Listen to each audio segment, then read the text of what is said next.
And hello, everybody, and welcome back to maybe, I don't know, the last interview of the day. Maybe, I don't know, of Star West 2025.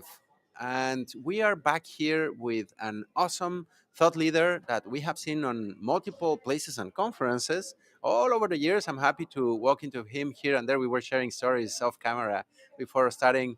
Kevin Pyles, how are you? Excellent. Thank you It's for having me. it's such a pleasure to have you here. We were having a blast here, just reminiscing on all of the conference adventures. They are great adventures, Great actually. adventures all over the world. Yeah. Like we by not casualty. It's like we go to the conference Yeah, all yeah. together. He's part of kind of like what I define the conference family. That it's not my conference friends or along. It's kind of like a family. You walk into them, you're together, your war brothers, that Yeah. brothers in arms. Is that's the Brothers right in saying? arms. Yeah, yeah. That we are here all on the field, sharing the knowledge, sharing lots of. I'm getting ahead of myself, Kevin. For yeah, it's. I think the coffee's kicking in, right? I think I'm the, feeling the, it. the conference coffee is working. No, actually, I was just having some espresso, so that's why you see me so chirpy and Yeah, nice, awake. nice. Red Bull gives you wings. Kevin, before we start, we keep rolling on this fun conversation. Would you mind sharing to the audience who you are, what do you do, why you are here at this conference and many other conferences, and what makes you special? Oh, I'm gonna have to think about that one.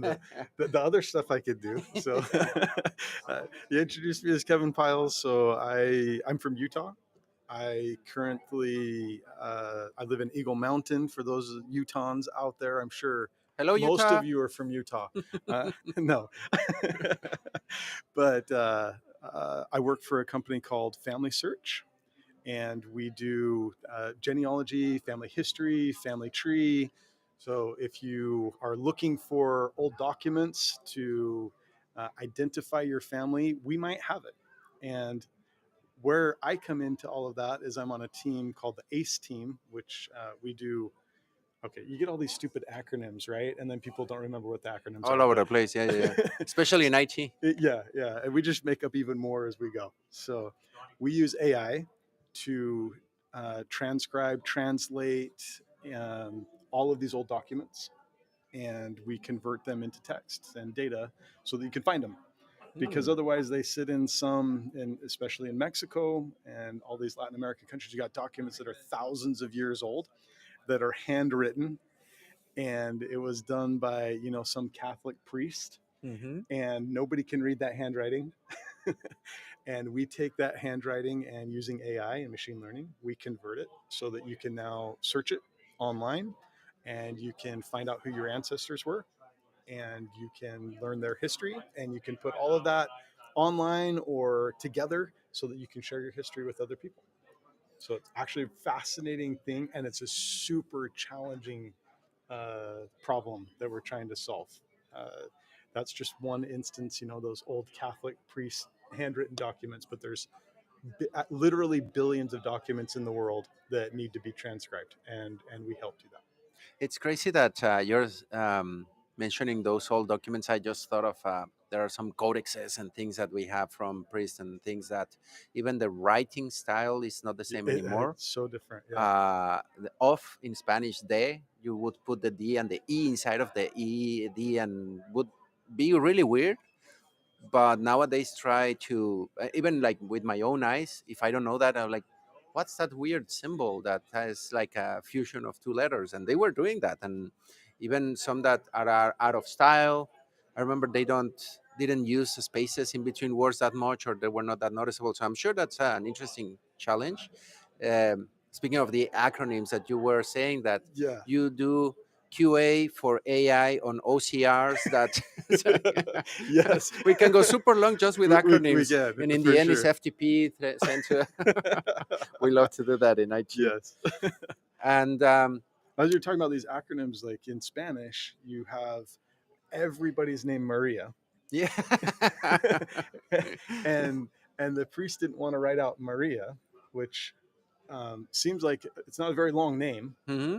but they would do MA, Hmm. right, for Maria, and we have to learn that, and we have to teach the AI that something like that is how it was written. It's not Ma, it's Maria, and that is a person, and the AI has to translate all of that. Funny enough, my grandmother was Maria del Carmen, Okay, yeah, and I remember that on her legal documents, it's Ma del Carmen. yeah, yeah, So we still kind of do that. yeah, It's crazy, all this, and I'm sure that AI gotta be interesting on catching these commonalities to a culture, to a region, yeah, to yeah. where it comes from.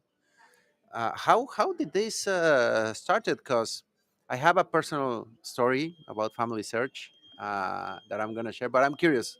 Uh, what are your activities there? How do you help on all this process, and what cool things are you seeing happening there? Yeah, well, right now with all of these new LLMs, right? We all think that these LLMs can do everything, and we're Think. What are you hinting at? well, we're testing that theory, and so specifically right now we're testing all of these different LLMs and seeing which ones understand which types of documents better, which ones understand which languages better, and which, so therefore can we create a model. For example, we have models that do Spanish better than these LLMs because we have so many documents that we have already trained the models on these older documents. Funny story about that is because we've been doing all these old documents that are handwritten, our models are fantastic. They do awesome on that stuff. They can parse dates, names, places, paragraphs. They understand all of that. You hand them a modern form and they go, "What is that?" Because Huh. there's lines on it. Why are there lines on my document? Why is the Like a notepad, yeah, notepad lines. Yeah, yeah, yeah. like Notepad or a form that you fill out when you go into the DMV or for a marriage certificate, Ah, and it's this beautiful form. It's really easy to read for us, but but we not a haven't trained our trained. AI to do it, and so the AI actually struggles on that. As a tester, that's a fascinating problem: is the different types of forms and how does the AI understand or not those different types of forms. That's really interesting, and it makes me think of, first of all, congrats, because sounds like it's one of the first companies that I hear of that are truly training models to be used on this rather than just throwing everything at an LLM so that Yeah. it can figure out everything. And uh, I've been repeating this a lot, burning tokens like crazy, We do burn a lot of tokens, but we do it with but you could purpose. be burning more We could if be you were burning a not lot more. careful with this This is process. very What true. you guys are doing, training them in advance Yeah, instead of just like, yeah, let's throw every time a new document, a new thing, so that let the AI figure it out with all the context, everything, blah, blah, blah, in every conversation. That would be way, way worse. it would be, yes. And I'm sure that's why your model is way better at recognizing all this, because you are training it. It's not a general purpose LLM Correct. like many other companies and people are using them. And that makes me think of, on the QA perspective, how do you test that? What process, what things are you actually doing to make sure that this is truly, or should we train more the model, other models, or what actions are you and your team doing? So there's a lot. So I'm going to summarize. Yes, yes, yes. Our goal is to ahead of time determine what metrics matter to us. So, for example, again, we have like 1.5 billion documents, and that just takes a lot of time to process. A lot of tokens are Hmm. being burned, a lot of processing power, and sometimes as a company, you're trying to share all this data. We definitely don't have time to validate 1.5 billion documents. So we reduce the scope and we test 1 or 2 thousand documents, different form types, different languages, and we'll have people go in and label those documents. Then we'll run it through the model and see how the model does on those documents. So we'll say, hey, we know that there are 3 names in this document, there's 3 places, there's 10 dates. And then we'll see what the output is from the model. And we'll say, how many of those did you get correct? And of course, you've heard of F scores, right? And precision and recall. And so we use all of that to So determine for the the score. audience, what's an F score? So an No, F not score, everybody knows that. Yeah. yeah. So an F score is the score that we give to a model, the output of that model based on the precision and the recall. So how well did it determine what is in the document, and is it in the document, and then is it accurate How in that good is the document? How model? good is the model? Mm-hmm. So we use that all the time. Every day we're looking at the F score to say, okay, is the model better today, or is it worse today? Mm-hmm. And when you're talking about 1 million documents or 1 billion documents, 1% It's a on that model is huge. actually huge, right? So we're learning all about those scores and what matters to us and what doesn't matter to us. Because, for example, the article de or da in Spanish, not as important if it's in a long paragraph. Mm-hmm. But if it's part of a name, that's very important. And so we'll rank that and rate that as important or not important. So names, super important. Dates, super important. Places, super important. And the F score will be based on those things, where the other text may not receive as much value. And so we may give it a higher or lower score depending on those. That's part of the testing process, is producing all of this data. We call it truth data, running it through a model, seeing how it scores against that truth data. What I find fascinating is that the score data you said, Uh-huh. which is a departure point.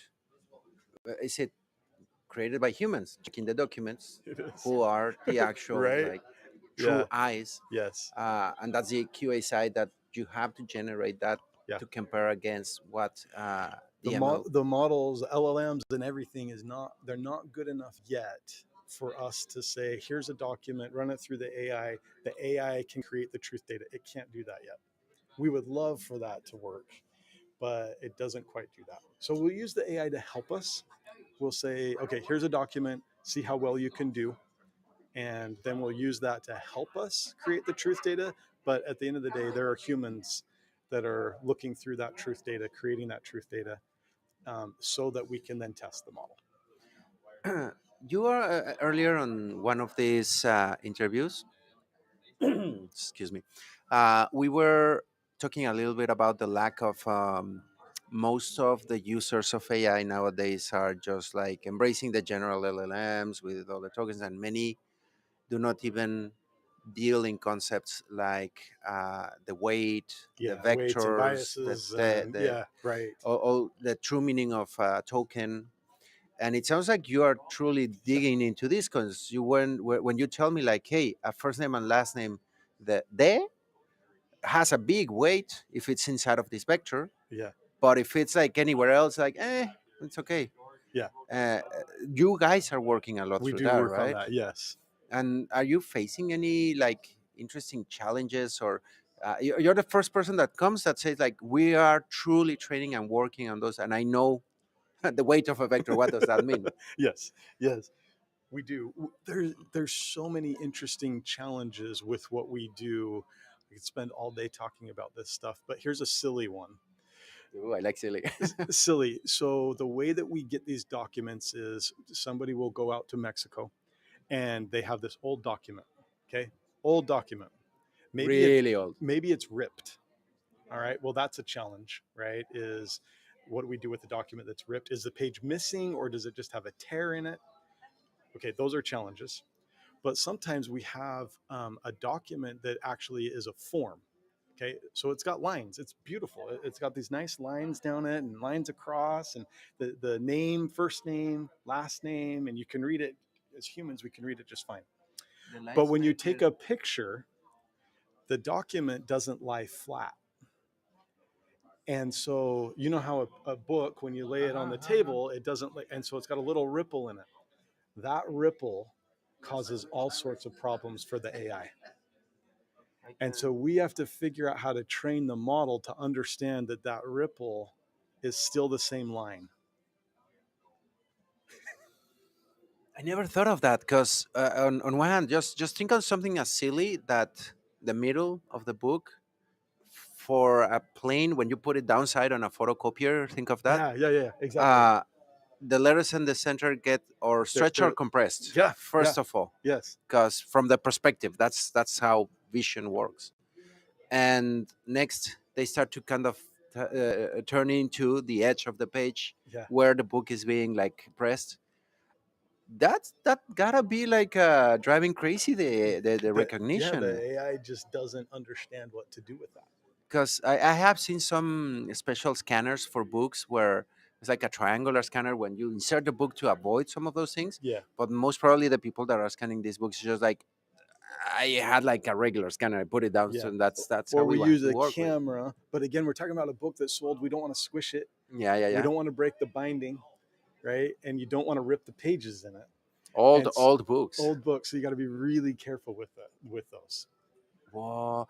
Challenges for modern technology coming from old things that you have to deal with, like Yeah, these really really old books, the way in which we used to, well, still do, put paper together to build a book yeah. or a registry. Even if you I was reading the other day about some problems when the documents were not in book form but rolled. Oh yeah, yeah. That's another big That's set of another big situations, yes, right? yes. I can tell, like, keep it straight, keep it steady, like, Yeah, but don't cheer it. Oh, yeah, yeah. Yes. it's gotta be a great challenge. And I mean, you have all sorts of possible sources of problems that I can see. I mean, from the recognition, from the AI, from the scanning, from the even the storage gotta be interesting, Yeah, because yeah. um, do you get problems because of the definition of the image? Yeah, Has to be high definition, right? yeah. We want as high resolution or definition as we can get, but then you get into tokens again, Uh-huh. because do you want to send a 20 megabyte Image, image, or would you prefer to send a 1 megabyte? Again, thinking billions. bitmap or JPG. But and how do we parse that, map it? How do we tile it so we can send part of the image? But if you send part of the image at a time because you're trying to send it across the wire, then The where memory do of you the cut it model. off? Where do you cut off the image because we're trying to read words? And how does it put it back together? Does it put it back together? All of those are challenging. Mind Wow. blown. No, no, no. I never thought that's something that as a user, it looks trivial. It looks like, yeah, this company is just scanning a bunch of documents and Right. trying to figure out patterns. Yes. But the depth and the challenge, and I'm being mind blown on the first door that you opened, and like, oh, and then this, oh, and then this, oh, there, oh, here, all over the place. There gotta be, man, you have an interesting job, an interesting day to day, I'm sure. It is. It is. And it's much slower than we would like it to be. I challenge all of the vendors here.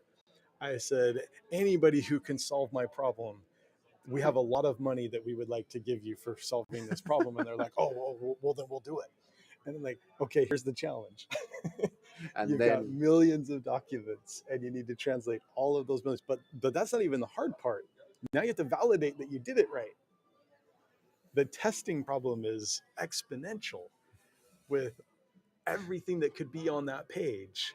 How do you test for all of that? And by the way, we don't test for all of it. We can't. yeah, yeah, So yeah, we that's have what I to was do gonna good say. enough, right? And that's where it's kind of like ChatGPT, where they tested and they said, okay, it's good enough. Now let's see what people think about it.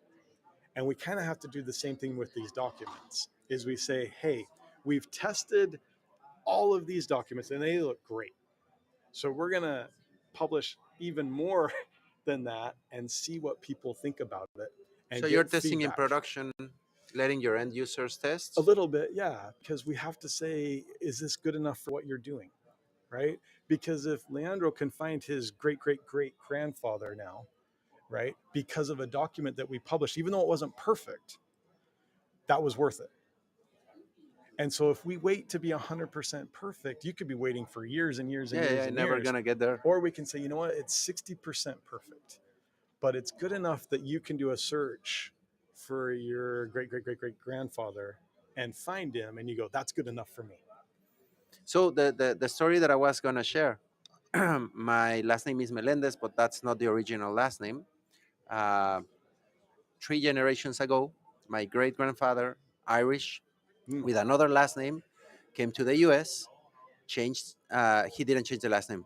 Had my grandfather, who was still Modi, was the original last name. I think it was here in LA that my grandfather was born.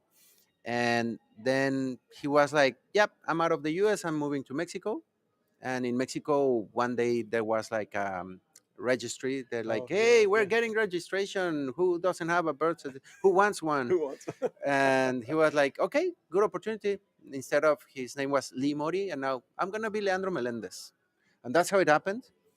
And we in the family have always been curious. And I was like, let's see if a Google search or something can bring out the name of my great grandfather. And on Family Search, I And family remember search. there's, I mean, I don't have a license or I don't pay the service, but it gave me a bit of information like, yeah, your great grandfather was here, and even here, Lee Mori. And like, that's my That's my him. grandfather, and Yeah. that's here. And he moved to Mexico. And like, how did they match that? I was like, mind blown. Mind blown. and Yes. and it's something kind of silly simple. And when I was like, how did they match that? Now that you're talking about, I'm like, wow, it's Yeah. effective, it Yeah. works. And Yeah. I can see how the connections are happening. And it's really impressive, because if you want to know, this was the story of my aunt and my father, like, yeah, your great grandfather was like, but were histories and we were not sure. Right. But there were links. I couldn't click on the links because I don't have the service. But I was like, here's the document of the birth certificate of your great grandfather in Ireland, blah, blah, blah. I'm like, I can look at that? Yeah. Yes, you can. Cool. That's a great story. Really, That's really, really really cool. cool. Confirms all of those Those stories. Yeah, all yeah, of yeah. those legends, right? The Yeah, legends are because true. for a moment, I mean, that's why I don't look that Mexican. And that's what happened. But everybody were like, nah, it's just my grandfather making up stories, like trying to feel more special. Right? Like we're Irish from the. Yeah, No, it yeah. was right. And It's true. it traced and even told what was the port where he Yeah, entered yeah. through and Hmm. all that. It wasn't Ellis Island. I think it was south of it. But it's like, here's history recognized, translated, put together with a meaning, Yeah. and recognizing who was daughter. Blah, blah, blah. I couldn't believe it. The work that you guys do is impressive. And now that I hear the challenges that you go through. Wow. And that makes me think of, how does that influence your talk? And what was your talk? May you spoil it a little bit? Absolutely. So first, I'm going to put a plug in for the service that we provide, FamilySearch.org. It's free, so you can actually use our service for free. You don't need a license. Probably that's why So I could see some that's areas. probably why you saw so much. Yep. But feel free, everybody, go out, Go and and check it again, it's out. free, and it's not a bait and switch. We don't sell anything, so we can't sell you anything. Just go out. But to your point, you can start doing your research. Hmm. Now we do tie into other services because there are other companies that offer their services and they charge. We try to pull in as much data as they'll allow us for Probably free, that's where I got stuck and and I that's couldn't go probably where you further. got stuck because you probably a document that somebody else owns, Okay. and so it was like click on this and then you probably had to pay for that, or sometimes we do have a license with them and you Mm. can go through Family Search and see the document for free in our service. So Because I saw a few things yeah, and I was like, oh, this is for free, open. And yeah, on yeah, some areas where I clicked, it requested probably that situation. yeah, yeah. Anyway, again, Check it out. Then, no bait and switch. Go try it out. Add yourself, add your parents and your grandparents, and see how far back you can go, and then start to do searches to find all those these urban references. legends Yeah, that yeah, are yeah. actually true. Family history was Yeah, real, not history. it's real. Uh, Was history not a story? yes, yes.